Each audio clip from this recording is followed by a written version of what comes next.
Hey, well, Pat, hey, thank you for making the time. I know you're Sure. extraordinarily busy and doing 17,000 things. So I've been thinking a lot. I've been so excited for the day. I've been thinking about it. It's hard to put it off till Friday because I was doing other things. But I've got my 14 pages of notes, and I figured this won't take longer than several days. I tell So, you, it was an easy decision because I actually learn a lot by doing this. So going through this process, thinking about the process, thinking about how we went through, and really it helps me think about the leadership part of this whole process and how I can be better and what I can learn from it. So it was really just the prep was well worth it. hey, so how about start off? Just tell a little bit about your job and your title, who you are, and then we'll. Okay, I'm Pat Bauer, President and CEO of Heartland Dental. I've had the pleasure of working with our founder, Rick Workman, for 23 years. Started out as a Chief Operating Officer in 1997. We had 8 offices in 1997 that we supported, and now we have about 1,070 offices in 38 states today. We just got into Idaho. And Hey, yeah, and we support about maybe 1,750 dentists throughout those states, and we've got 12,000 team members and who are wonderful people throughout the nation. So we're really fortunate. home based in and started in Effingham, Illinois. Yes, Effingham, Illinois, Marvelous. central part of the state. So it's In the heartland. in the heartland. So And Dr. Workman was founded and lived in a farm there, and that's why it's there. So he's 30 miles from there is where he grew up, and so that's just where he started practicing. That's where the headquarters was. so what we thought we would do is talk a little bit about your experiences leading through this crisis of the last, say, 6 months.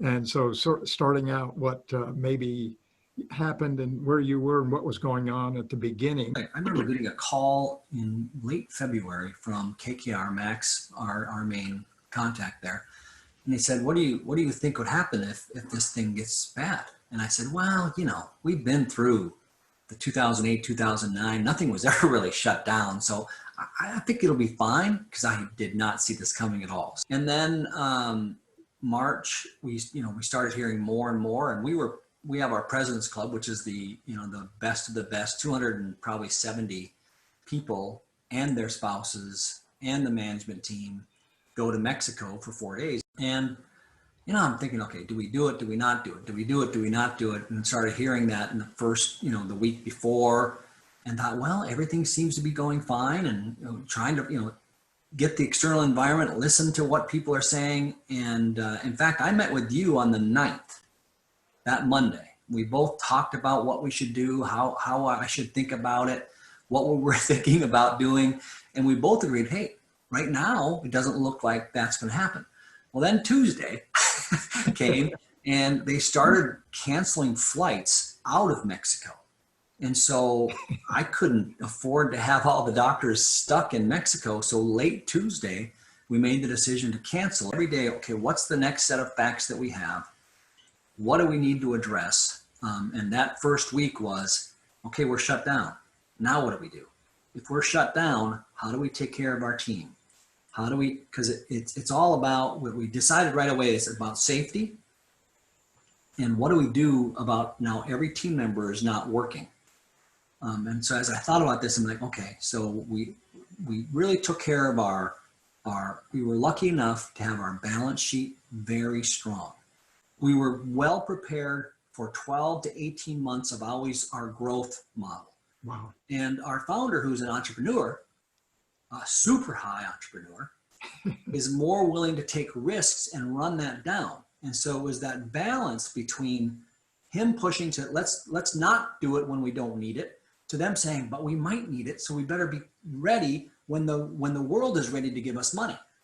And that message right there was so crucial to balance.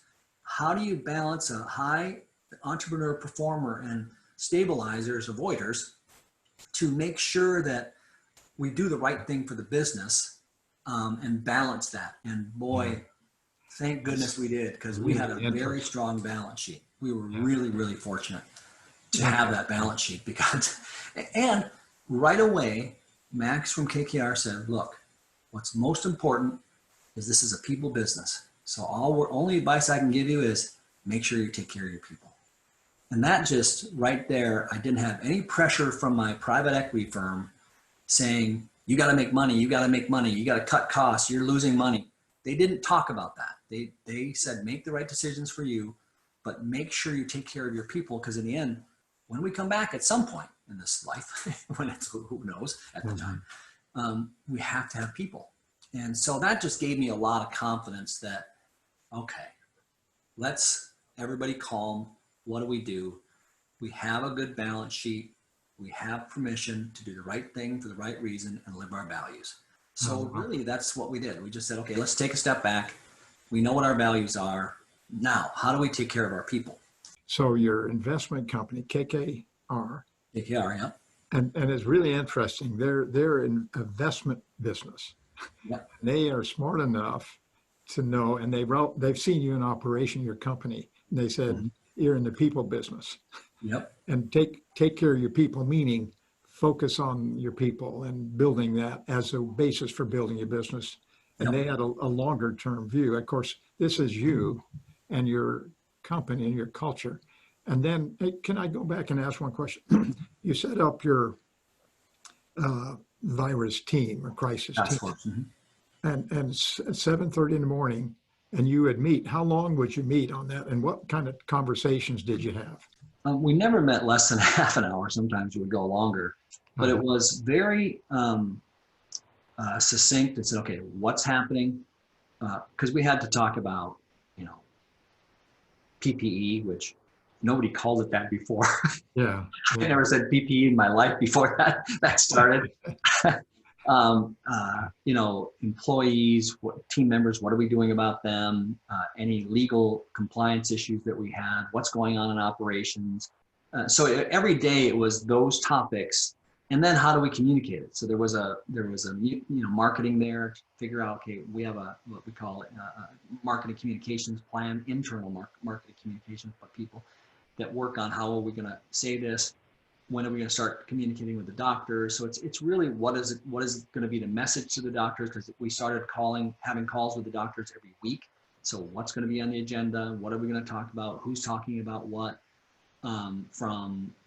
What are the state guidelines? What is the CDC saying? So it was all based upon what was happening to get the practices first.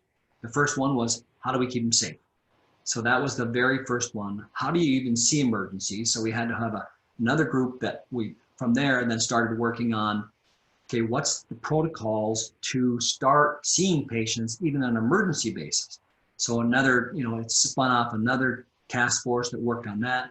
And then on the PPE, another task force, how do we make sure that we have PPE? So there was another group working on that, and they would give us updates every morning as to what they were working on. So we kind of spun out different task force from that task force to work on, even the state guidelines. We have another task force that worked on what is the state guidelines, because every state has different guidelines. And so it was really from that, other people broke out, worked on things, came back every day to talk about those updates. So we were just kind of saying, okay, these are the people that need to be working on the solutions to these particular problems. And then that person was tasked to lead that. So see if this is right.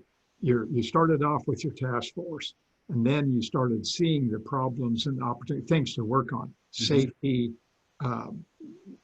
government regulations, and opening a practice. And so you formed sub-task force, but as you discovered or saw or realized certain topics were critical, you formed a group to go after those. Yes. They were the champions. Do you remember how you, right at that, so when things were shut down, like March 17th, 18th in there, do you remember that week or next week how you were feeling or what was going through your mind, and your team members, your key people?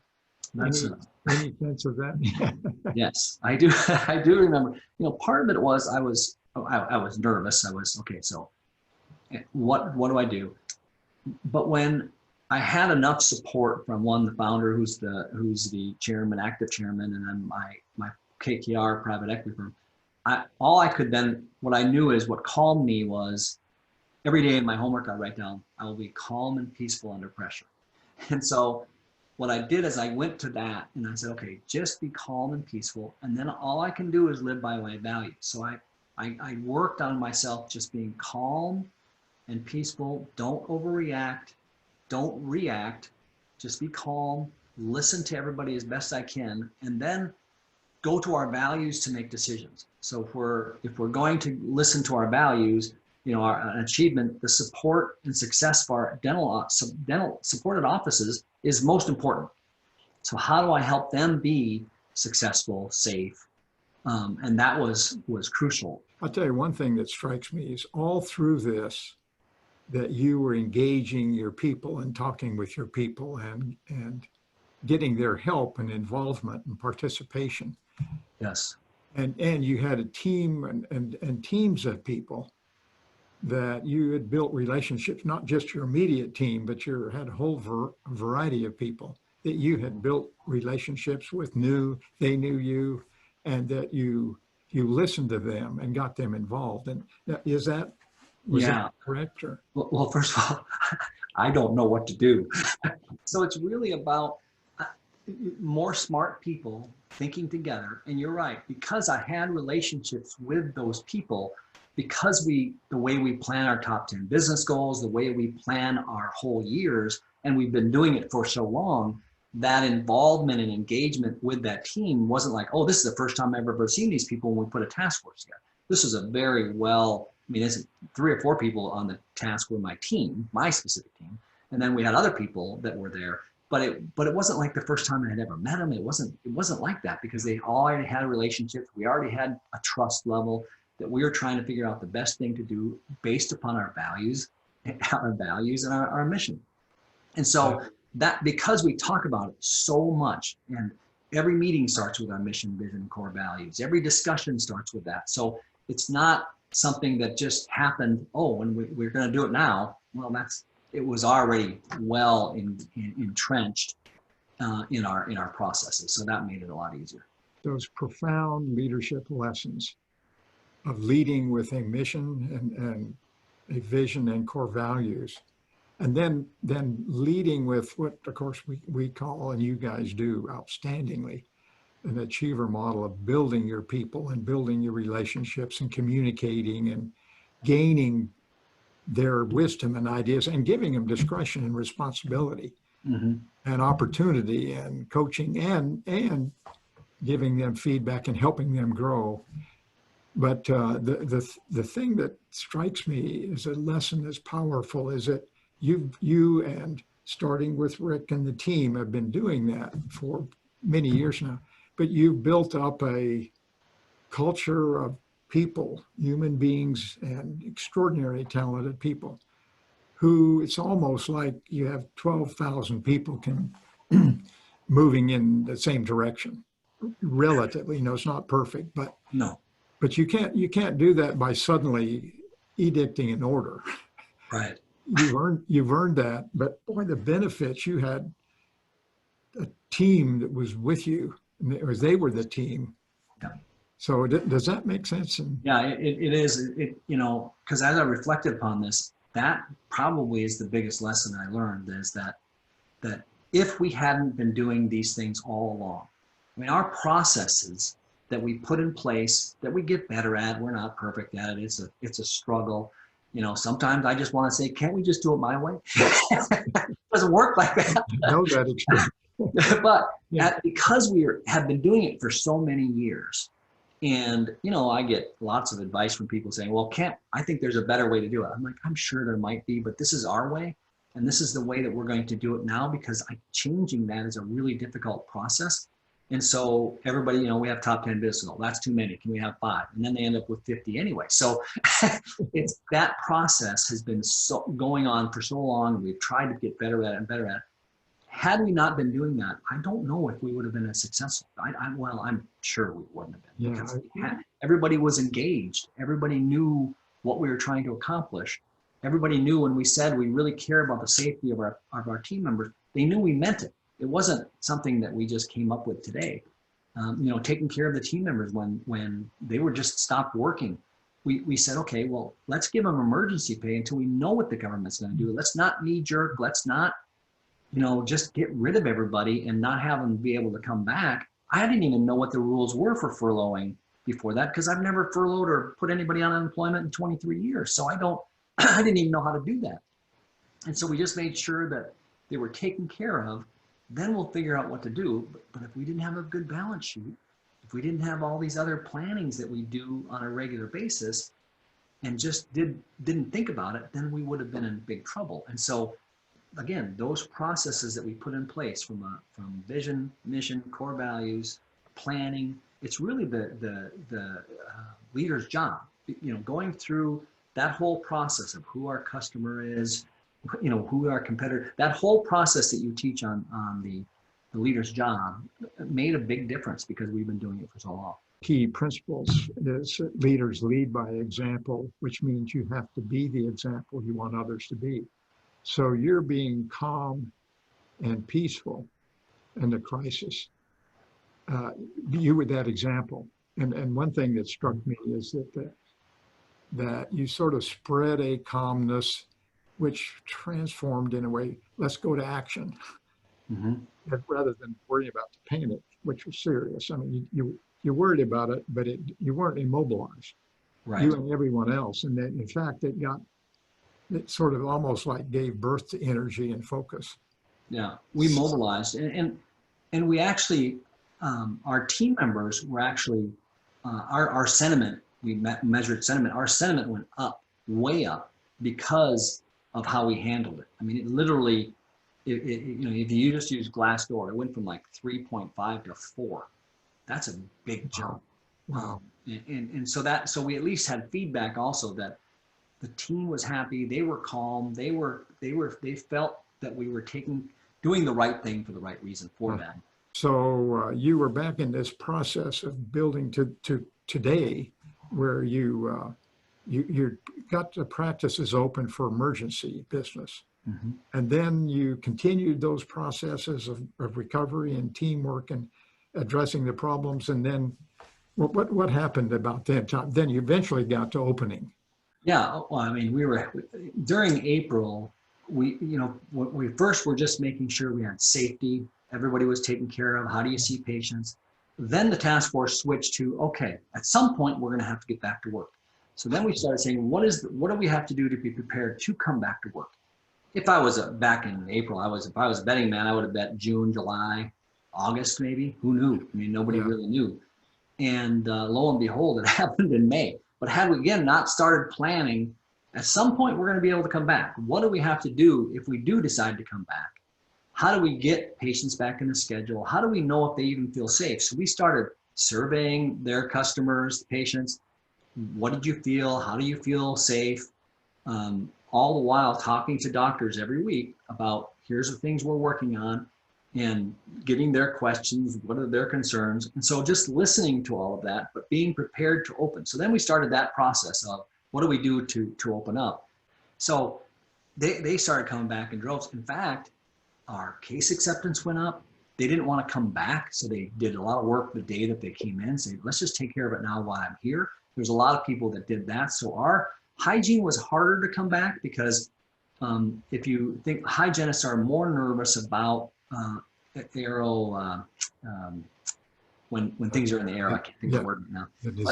They're more concerned about that. So it's getting them, so they had to change some of the procedures they were using because we didn't have high-end suction in every operatory that they work in. So we had to make sure that they couldn't use certain instruments to make sure, to make sure that the patients were taken care of. So that took a little bit longer, but patients wanted to come back. They did come back. Now, because April was empty, we knew that in 6 months, October would be a problem because everybody comes back every 6 months to the dental office and for their cleanings. And so October right now is a big problem for us. How do you fill October when nobody came in April? So they're working hard on systems to make sure that we work on that. We're down to probably, I think we're 2 times a week now for that same task force. Sometimes the meeting lasts 15 minutes. Sometimes it lasts a little bit longer, but we're still saying what is happening. Do we need to be prepared for anything coming up? So we still are doing it today.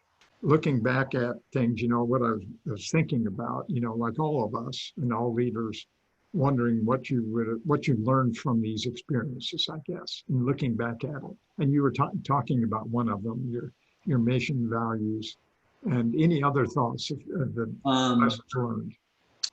I think listening Yeah. is really important. We talk about listening skills, and how do you really listen to people was another thing that I had to really work on and make sure that I heard everybody's opinion, everybody's thoughts, so that we made the right decision. I had to pull it out of some people, but I needed everybody's opinions, and I wanted to make sure we heard them. And what is it that we're not, are we missing anything? Are we, because again, I think you've taught us that if you don't get the truth, you're going to make some bad decisions.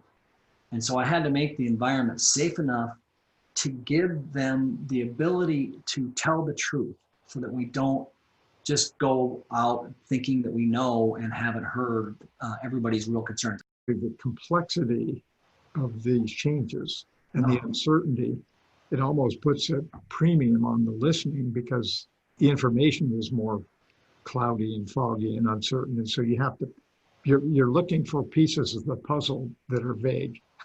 Yes. To figure out what to do. And so you just excelled at that. So I was thinking of something of leading in a crisis. And we have all been in a crisis. It's from all the things that everyone understands. And I was thinking back on leadership experiences through other crises. And the one I was thinking of as a vivid example, it really reminded me, coming from thinking about what you've been doing and others. But it's a bigger crisis in many ways. It was World War II. And I was thinking about the decision. So in June, the decision in the war of Eisenhower having to make a decision. So it was a crisis. What do we do? We decide to invade Normandy or not? So I was visualizing leaders having to make these extraordinary decisions, which requires an enormous amount of courage. He decided, he had turned his back to everybody, and the people there said it seemed like 2 hours, which was probably meant trying to decide, and he turned around and said, "Okay, we'll go." And those were his words. And what was fascinating to me is from that moment, instantaneously, everybody in the room started talking about how to implement it. They had been so involved. They knew the complexities and the ins and outs, and so they were immediately off. And in many ways, I know this is a big step in some ways, but anyways, all the things I've heard from people at Heartland, they felt the same way. Let's go. They were all jumping in, and they all felt proud, and they all felt and feel close to the company, a part of the company. Mm-hmm. It was we. Yeah. But the courage and then the communications. Yeah. Which I think communications were crucial throughout that. But it is, if Eisenhower had the trust of those people, even though they gave and they didn't all agree, once he said go, then they trusted that, okay, even though I didn't agree necessarily, we're all in this. Yeah. And that's what our team is like. I mean, I don't get consensus, I can assure you, on every decision, but I get their opinion. And then once we say go, we go. Yeah. And everybody's on the same. That really makes a difference. This collaboration that we do is what makes our team different. That we have the ability to help each other in very complex issues without judgment, without being mean or being an attacker or anything. We literally help each other, and that collaboration alone is so valuable. That's a great lesson. And one of the things I've written down is you have to make decisions. You have to decide. Mm-hmm. Let's go. Okay. But you should decide with wisdom that is created by getting people who are good, smart, dedicated, as much good information, ideas, and then have the courage to go, which is what you said. A perfect example of that. What I know is, I tell people, and they say, "Oh, come on, I'm not the smartest person in the room." So what I know is We have very smart people and we hired smart people. So we might as well get their opinions because they're super smart. And so we'll get better decisions. That doesn't mean I have to go with every one of their answers, but they are super smart. And why wouldn't I take their opinion? Because I'm not as smart as they are on different technical issues or strategy or IT or, I mean, you name it. I'm not. How can I be an expert in all those things? I can't be. And so we might as well use their smarts and get everybody's opinion, because otherwise it's bad. Yeah. Yeah. Well done. Hey, well, Pat, thank you so much. And everybody, we're continuing to root for the growth and success of Heartland. And as a great example for America and for the world of how to lead and how to build a great business. And Thank you, because without your really guidance and leadership, training and help and support, you know, our VPs just had that day, and I'm telling you, they all basically said, you know, it's never easy to get prepared for this because you know you have so much to do, but they walk away rejuvenated, smarter, better leaders, more collaborative. That group will work together more because we have that, and they thank me for giving it to them. And I'm like, well, I didn't do anything. All I wanted to do is be the best person you can be to help lead our company. And they're so grateful that they could spend time with you. It's just amazing. I mean, they're just over the moon. And well, they thank you for having the wisdom and the courage to make the decision to spend money investing in building them for the future. Yeah, but well done. Really love you. Hey, Pat, great day, great Thank fun, you. and we'll talk to you soon. And all right. we'll have all the great leaders in the world get a chance to learn from this. So right. see you, have fun, Thanks, and do good, Bye-bye. everybody.